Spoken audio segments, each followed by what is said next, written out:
Alors, bonjour à tous. Correction du DS avec les deux sujets de bac.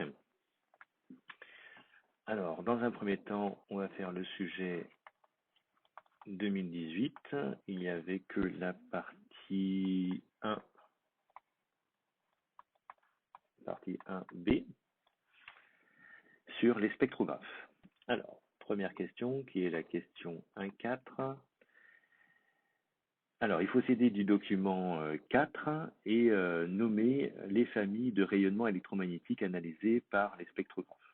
On voit dans le document que les rayonnements vont de 240 nanomètres, rayonnement analysé du coup, jusqu'à 850 nanomètres. Alors là, il faut savoir que le visible, c'est de 380 à 780, on va dire.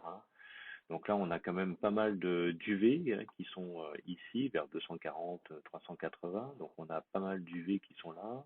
On a bien sûr toute la gamme du visible ici, et on a les infrarouges, on peut dire même le proche infrarouge, parce que 800-850, c'est vraiment ce qu'on appelle le proche infrarouge, c'est le début des infrarouges. Voilà. Donc voilà pour la première question. Deuxième question, 1.5 finalement. Alors 1.5, il faut calculer la valeur de I2 qui manque dans le tableau. On vous donne dans le document 5 l'équation de I2. Donc c'est juste une application.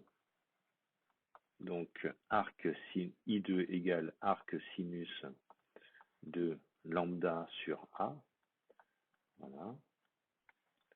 Est égal donc à arc sinus.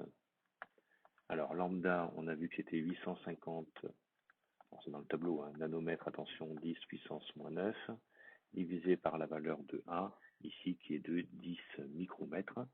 Donc 10, 1 mètre, 10 moins 6 en mètres. Voilà, on calcule ça. Et moi je trouve 4,9 degrés.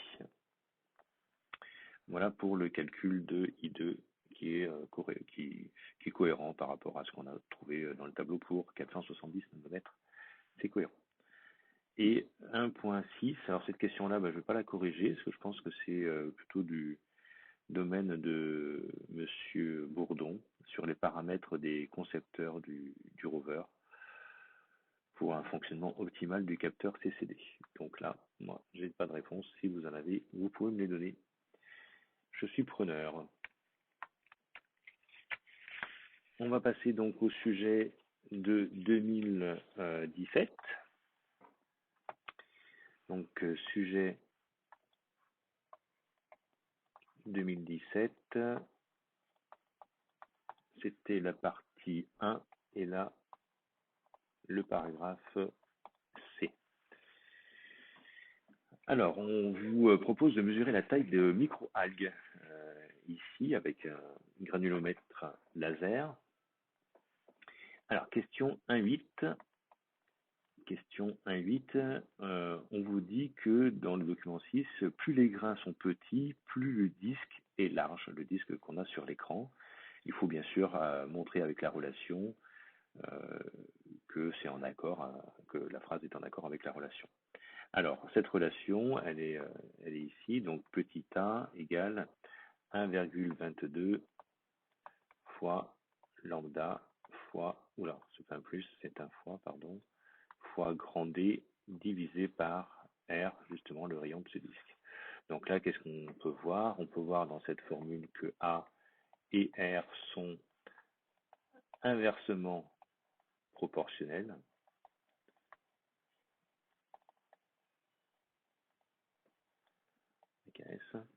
Ça veut dire que si A est petit,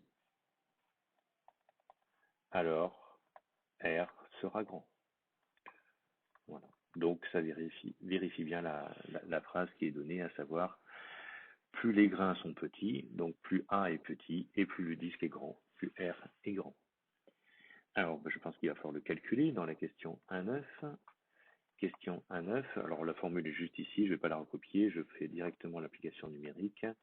Ça fait donc 1,22, lambda, on est sur du 500 40 nanomètres, donc 540 10 moins 9, fois donc le diamètre qui est de 1 mètre. Donc je regarde, attention, fais bien attention aux chiffres significatifs parce qu'on a un calcul d'incertitude après. R, c'est égal à 7,5 cm, donc 7,5 10 moins 2.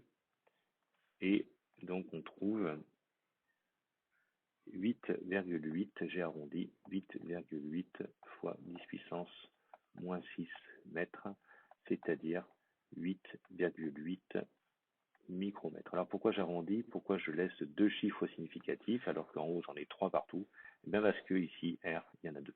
Donc on est obligé de s'adapter, deux chiffres significatifs.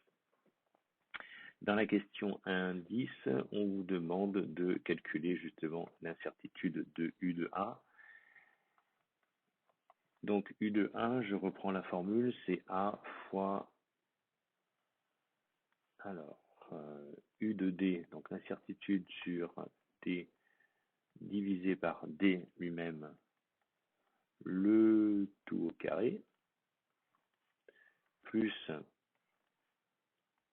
U de R sur R, le tout au carré, je prends la racine carrée de tout ça, et je multiplie par A devant.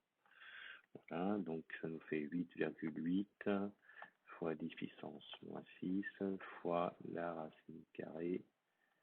Alors U de D c'est 1 10 moins 2 divisé par 1, le tout au carré, voilà, plus ici donc je peux rester en centimètres, c'est pas dérangeant, 0,1 divisé par 7,5, le tout au carré, hop, voilà. Et ça me fait donc du 0,146 10 puissance moins 6 mètres, c'est-à-dire 0,146 micromètres. Donc je laisse volontairement comme ça, on va le voir ça après. Donc question 1.11, il faut justement eh bien, voir si, en tenant compte de l'incertitude, si les microalgues ont atteint leur maturité. Alors, moi je donne tout simplement la valeur de A plus ou moins U de A, hein, voilà, comme ça on est bon. Donc on est sur du 8,8 micromètres, plus ou moins combien? Et bien là on arrondit à la première valeur réelle, donc plus ou moins 0,1, et on est sur du micromètre. Voilà. Et bien cette valeur, malgré l'incertitude, eh bien elle est plus petite que 10 micromètres, qui est la valeur à atteindre pour la maturité. Donc on peut dire que les microalgues, je vais vous l'écrire ici, c'est classe, les voilà, c'est bon. Puis sur un truc, il ne fallait pas.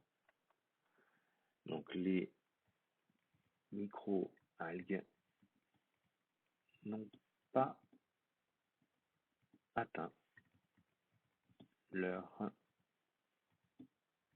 maturité.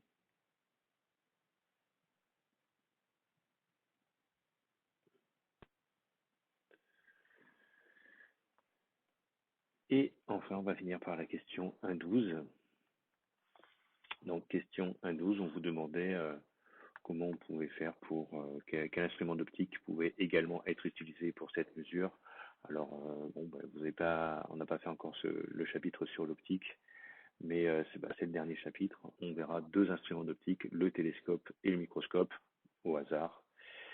Non, ce n'est pas le télescope, mais bien le microscope qui peut être utilisé pour ce genre de mesures, évidemment.